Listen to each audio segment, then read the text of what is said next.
Hi everyone, my name is Matthew and behind the camera is Monty, and we're both from the Sabre Restoration Project, which is run by the Friends of the South African Air Force Museum. The Friends are a support organisation who help the South African Air Force Museum with fundraising and also with static aircraft restorations. We started in 2018 when we saw that this aircraft was in quite poor shape statically, and we decided that we might like to start polishing, but unfortunately we didn't really know what we were getting ourselves into.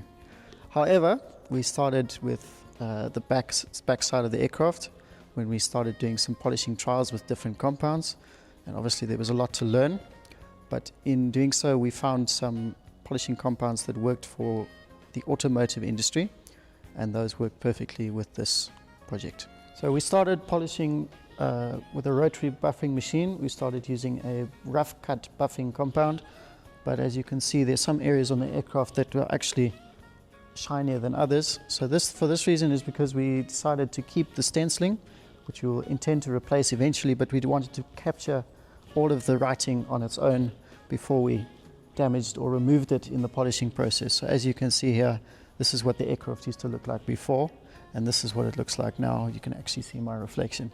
So areas like this with the decals, we're going to the information stenciling we're going to try and redo, but a lot of these panels can be removed and we can do them separately, but in the meantime we're busy with data capture, trying to get all of the accurate, period correct stenciling for the aircraft. So the polishing on the aircraft is basically done. All these areas will be repolished later at a later stage, but in the meantime the aircraft is really in much better condition than when we started, and for the sake of our progress so far we've left it as it is. Other things that we redid on the aircraft was another canopy was found in stores. We had to refurbish this canopy a little bit. It had been sitting for a few years, lots of dust and a little bit of corrosion to deal with, but nothing too major, and we installed that in October last year. In addition to the polishing we did on the aircraft itself, we also did polishing on the drop tanks, which used to go under the wings on hard points, and this was done with the assistance of the JCP students, who are engineering students from the University of Pretoria, also known as TUX, and they provided us with their valuable assistance to actually get these things looking as good as they are at the moment. Shortly after beginning the project, we noticed that there were quite a few dents in the wingtips, and for that reason we decided to remove them, to redo the paintwork and also to repair the dents in the wingtips. Removing the wingtips turned out to be a little bit harder than expected initially. This is partly because of buildup of corrosion inside the wingtip, which actually caused screws to rust inside their anchor nuts, as you can see here. These wingtips are currently being panel beated and will be returned very shortly.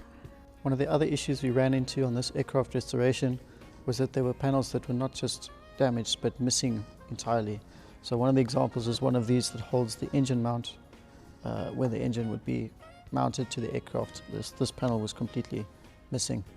So what we have done subsequently is taken a piece of aluminium and actually worked with the Air Force Museum sheet metal work team to actually replicate a panel and actually install new ZAAF fasteners in the panel. This panel is not missing.